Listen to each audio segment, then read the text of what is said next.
আমি তোমাকে নিজের হাতে খাইয়ে দিই প্লিজ? তুমি কিছু মনে করবে না তো? আমার প্রিন্সেস যখন এত ভালোবেসে খাওয়াতে যাচ্ছে, আমি মানা করি কি করে? Wait, what? ও তো রেগে যাচ্ছে না, ও তো সুযোগ নিচ্ছে। এটা তো আমার প্ল্যান ছিল না।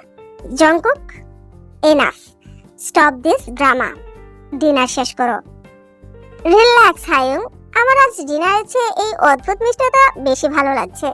তুমি কি আরো কিছু করবে, নাকি আমি আমার পার্ট শুরু করব? তে অবাক হয়ে জংকুকের দিকে তাকালো। তের এই অবাক হওয়া চেহারাটার দিকে জংকুক বাঁকা হাসলো।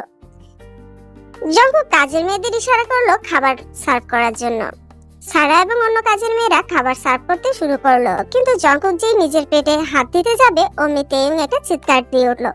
থামো, একদম হাত দিবে না। তের কথায় সবাই চমকে উঠলো। সুগা ব্রুকোচকে তাকালো, আর জেনি তো বলেই বসলো, এই মেয়েটা কি পাগল হয়ে গেল নাকি? কি করছে সব সবার সামনে? কি হয়েছে প্রিন্সেস? আমি বলেছি না আমি আপনাকে খাইয়ে দেব। আপনার হাত অনেক নরম, আপনি নিজে খাবার বেড়ে খেলে আপনার হাতে ব্যথা লাগবে। এটা আমি বেঁচে থাকতে হতে দেব না। আজ থেকে আমি সবসময় আপনাকে খাইয়ে দেব। কথাটা বলেই তেইং টেবিল থেকে একটা চামচ তুলে জংকুকের প্লেট থেকে বড় এক লোকমা খাবার তুলে নিল। কিন্তু অদ্ভুত ব্যাপার হলো, সে খাবারটা জংকুকের মুখে না দিয়ে আগে ফু দিতে শুরু করলো। এতটাই জোরে ফু দিল যে সেই ফুয়ে সুগার গ্লাসের পানি পর্যন্ত কেঁপে উঠলো। সুগা বিরক্তিতে একবেলা খাবার গিলতে গিয়ে বিষম খেলো। জিমিনের তেয়ের জন্য ভয় হচ্ছে, কিন্তু সে তার হাসি থামাতে পারছে না। নিজের হাসি থামাতে গিয়ে টুট কামড়ে ধরে আছে। এই নাও জন, হা করো। আমি চেক করে দেখেছি, খাবার একদম ঠিক আছে। জংকুক শান্ত চোখে তেয়ের দিকে তাকিয়ে রইল। সে খুব ভালো করেই জানে তে তাকে কতটা ঘৃণা করে এবং এই হঠাৎ জান সম্বোধন তার খাইয়ে দেওয়ার নাটকটা কেন করছে। প্রিন্সেসের হাতের খাবার তো অমৃত। জেনি আর থাকতে না পেরে বলে উঠলো, স্যার উনি তো নাটক করছেন, আপনি বুঝতে পারছেন না? জংকুক জেনির দিকে একবার আর চোখে তাকালো, যার অর্থ ছিল বেশি কথা বলো না। জংকুকের মুখভঙ্গি দেখেই জেনি থেমে গেল। একটু পর স্যুপ সার্ভ করা হলো। তে কোথা থেকে একটি বড় রুমাল বের করে জংকুকের গলার চারপাশে এমন ভাবে বাঁধলো যেন সে কোনো ছোট বাচ্চাকে খাওয়াচ্ছে। আর আহ্লাদি কণ্ঠে বলল, আপনার দামির সাথে যদি স্যুপ পড়ে যায় আর গরম স্যুপে আপনার বুক পুড়ে যায়, তবে আমার কলিজায় টান লাগবে। তাই সুরক্ষা কবচ। জংকুক কিছু বলল না। সুগা এবার টিটকুটে গলায় বলল, জংকুক, তোর কি আসলেই বুদ্ধি কমে গেছে? ও তোকে সবার সামনে জোকার বানাচ্ছে। ভালোবাসার মানুষ একটু জোকার হয়েই থাকে সুগা, তুই এসব বুঝবি না। তুই চুপচাপ খা। তে এবার সুপের বাটি নিয়ে তাতে চুমুক দিয়ে চেক করতে লাগলো। উফ, লবণ কি একটু বেশি হয়ে গিয়েছে? দাঁড়ান, আমি ঠিক করে দিচ্ছি। সে টেবিল থেকে এক গ্লাস পানি নিয়ে সরাসরি সুপের বাটিতে ঢেলে দিল। পুরো সুপটা পাঞ্চে হয়ে গেল। মার্সেলার বাকি গাটা হাসির চোটে মুখ ঘুরিয়ে নিল। জিমিন তো টেবিলের নিচ থেকে তেয়ের পায়ে চিমটে কাটলো, যেন সে ব্যাপারটা আর নাই গোয়ে। সুগা এবার একটু হেসে বলল, নে এবার খা তোর ভালোবাসার খাবার। জংকুক বাঁকা হেসে তের কানের কাছে মুখ নিয়ে বলল, কাল পর্যন্ত তো আমাকে দেখলে তোমার গায়ে জ্বর আসতো, হঠাৎ তো ভালোবাসা এলো কোথা থেকে? তেইং এবার একটু ভয় পেয়ে গেল। সে এখনো জংকুকের কুলে বসে আছে, তাই উঠে যেতে চাইলো। কিন্তু জংকুক এক হাত দিয়ে তের কোমর জড়িয়ে ধরে অন্য হাতে নিজের ওয়াইনের গ্লাসটা ঘোরাচ্ছে। জিমিন পাথরের মতো শক্ত হয়ে বসে আছে। ওটা তো মান অভিমান ছিল, এখন আমি বুঝেছি তুমি আমাকে কত ভালোবাসো। তাই আমিও ঠিক করেছি, আমিও তোমাকে খুব ভালোবাসবো। তোমাকে এক মুহূর্তের জন্য একা ছাড়বো না। I will be your shadow. Jungkook, এসব ফালতু ড্রামা বন্ধ করে খাওয়া শেষ করে রুমে যা, তারপর দুজনে মিলে যা খুশি কর। আমার এসব সহ্য হচ্ছে না। রিল্যাক্স সুগা, তে যখন আমাকে এত অ্যাটেনশন দিচ্ছে তখন আমাকে সেটা উপভোগ করতে দে। তা প্রিন্সেস, তুমি যখন আমার ছায়া হতে চাও তাহলে আজ থেকেই আমার রুমে শিফট হয়ে যাও, কি বলো? Wait, what? নো। তে আবার সাথে সাথে নিজেকে সামনে নিয়ে বলে, ওহ জান, আজ তো আমি জিমিনের সাথে থাকবো বলে প্রমিস করেছি। ও একা ভয় পাবে তো, তবে কাল থেকে আমরা সারাক্ষণ একসাথেই থাকবো। আমি তোমার পা টিপে দেবো, মাথায় হাত বুলিয়ে দিব, তোমার অনেক সেবা যত্ন করবো, ঠিক আছে বেবি? জংকুক তের গালে আলতো করে টোকা দিয়ে বলে, let's see how long this love last. সারা, তের জন্য মিষ্টি নিয়ে এসো তো। ও আজ খুব ভালো অভিনয়, আই মিন ভালো মুডে আছে। জংকুক বলার সাথে সাথে সারা মিষ্টি নিয়ে এলো। কিন্তু জংকুক থেকে খাওয়ানোর আগেই তে এক বড় চামচ মিষ্টি নিয়ে জংকুকের মুখে তুলে দিল। যদিও সে জানে জংকুক মিষ্টি খেতে পছন্দ করে না, তবুও জোর করে খাওয়াতে শুরু করলো। সে চেয়েছিল জংকুককে মিষ্টি খাইয়ে বিরক্ত করতে, কারণ সে জানে জংকুক মিষ্টি একদম পছন্দ করে না। কিন্তু জঙ্কুক মুখ বিকৃত না করে সবটুকু খেলো আর তের চোখের দিকে তাকিয়ে মিষ্টি করে হাসলো। সিরিয়াসলি ও মিষ্টি খেয়ে নিল? আজ ওর কি হয়েছে? কোনো কিছুতেই রিয়েক্ট করছে না কেন? সবার সামনে কত কিছু করলাম, ওর কি একটু লজ্জা করছে না?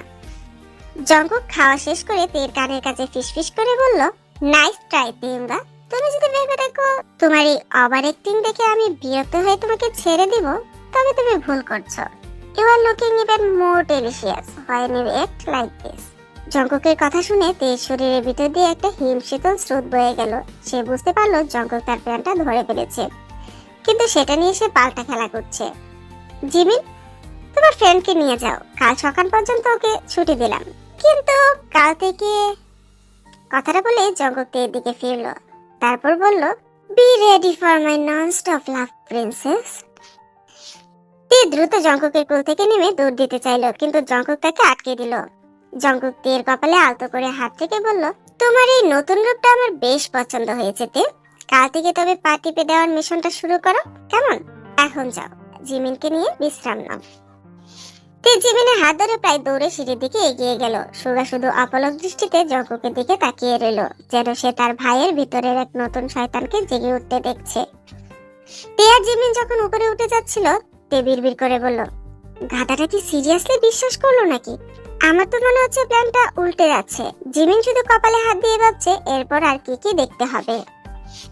পিছন থেকে জঙ্কুক তাদের চলে যাওয়ার দিকে তাকিয়ে রইল, তার চোখের কোণে একটা রহস্যময় হাসি। সে ফিসফিস করে নিজেই নিজেকে বলল, অভিনয়টা ভালোই করেছো প্রিন্সেস, তবে শিকারী যখন জানে শিকার জাল বিছিয়েছে, তবে খেলার মজাটা আরো বেড়ে যায়।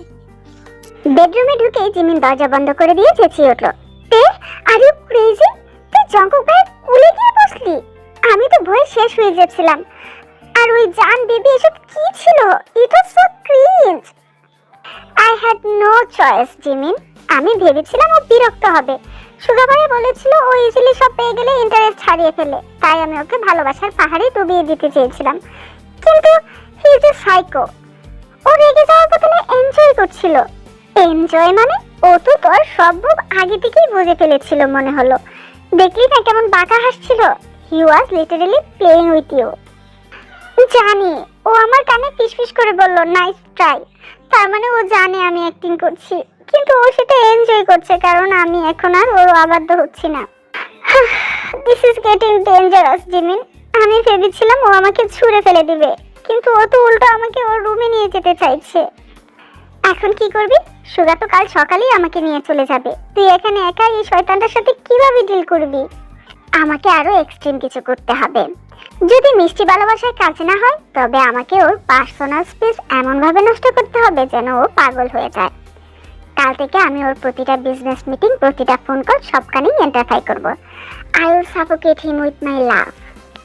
জিমিনাতে কথা বলছিল, ঠিক সেই সময় দরজায় কেউ নক করলো। কোনো গার্ড নয়, জঙ্কুকের গম্ভীর গলার আওয়াজ পাওয়া গেল।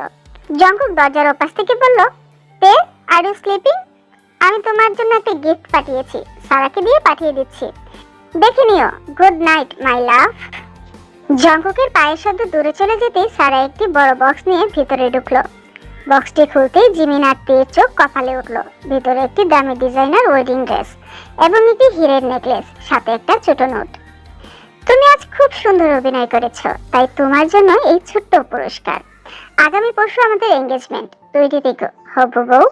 তের নোটটা দেখে হতভম্ব হয়ে গেল। রাগে সে নোটটা ছিঁড়ে ফেলে দিয়ে উঠে দাঁড়ালো। এঙ্গেজমেন্ট? ওকে পাগল হয়ে গিয়েছে? এত তাড়াতাড়ি কিসের এঙ্গেজমেন্ট? কোথায় আমাকে ছুঁড়ে ফেলে দিবে? তারাই এঙ্গেজমেন্টের প্ল্যান করে ফেলেছে। ও তোর ভালোবাসায় অন্ধ হয়ে গিয়েছে। আজকে এত ভালোবাসা দেখালি, এখন কি আর তোকে না বিয়ে করে থাকতে পারে? চুপ কর জিমিন, একদম ফাজলামো করবি না। ভাইয়ের জেত্ত দিকে আকাশ ছোঁয়া। তুই ওকে বিরক্ত করার চেষ্টা করছিস, কিন্তু ও তোকে বেঁধে ফেলার প্ল্যান পাকা করে ফেলেছে। Your plan backfires completely. এটা আমার প্ল্যান ছিল না, এটা সুগা ভাইয়ার প্ল্যান ছিল। তাহলে তোমার সুগা ভাইয়াকে গিয়ে বলো, আর দুজন মিলে গিয়ে জঙ্কুক ভাইয়ার এঙ্গেজমেন্টে অ্যাটেন্ড করো, কেমন? হতে দিব না। পরশু এঙ্গেজমেন্ট তো, তুই দেখে নিস। কালকের দিনটা আমি জঙ্কুকের জীবনের সবচেয়ে বড় রোমান্টিক দিন বানিয়ে দেব। ও বুঝবে তেউং এর ভালোবাসা সহ্য করা কতটা কঠিন। বুঝলেই ভালো। সারা রাত চিন্তায় ঘুম হলো না তের। পরের দিন সকালে জঙ্কুকের বিশাল ডাইনিং হলে তে আর জিমিনের ডাক পড়লো। সুগা বাসায় যাওয়ার জন্য একদম তৈরি। সে তৈরি হয়ে কফি খাচ্ছে। জিমিন এসে সোফায় বসলো, তার মুখ বিষণ্ণ। ঠিক তখনই সিঁড়ি দিয়ে নেমে এলো তেয়ুম। তার পরনে জঙ্কুকের একটা বড় সাইজের সাদা শার্ট, চুলগুলো এলোমেলো। সে সিঁড়ি দিয়ে নামতে নামতে চিৎকার করে বলল, কুকি, হোয়ার আর ইউ? আমাকে না বলে তুমি ব্রেকফাস্ট টেবিলে চলে এলে। I am so upset baby. Jungkook কফির মগে চুমুক দিতে গিয়ে থেমে গেল। সুগা আর জিমিন অবাক হয়ে তাকালো। তেয়ুম সরাসরি গিয়ে জঙ্কুকের পিছনে দাঁড়িয়ে তার গলায় ঝুলে পড়লো। জঙ্কুক চাপা হেসে বলল, গুড মর্নিং প্রিন্সেস। তুমি তো ঘুমাচ্ছিলে, তাই ডাকিনি। যাই হোক, এখন এসো ব্রেকফাস্ট করো। কিন্তু এই শার্টটা, এটা তো আমার, তাই না? হ্যাঁ তোমার। আসলে তোমার গায়ের স্মেলটা আমার খুব প্রিয়, তাই তোমার শার্টটা পরে নিলাম। Do you like it baby? I like your every movement baby. তবে অন্যদের সামনে এত ছোট পোশাক পরবে না, ঠিক আছে? বেডরুমে তোমার যা খুশি তাই পরতে পারো, বাট সবার সামনে no, this is not allowed. Do you get it? Suga ভাইয়া, দেখুন আপনার ভাই আমাকে বকা দিচ্ছে, আবার আমাকে একটা পেলে খেতেও চলে এসেছে।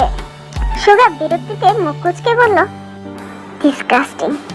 জঙ্কুক, আমি জিমিনকে নিয়ে বের হচ্ছি। তোদের এই লাভলি ডাবলি ড্রামা দেখার সময় আমার নেই। জিমিন, চলো।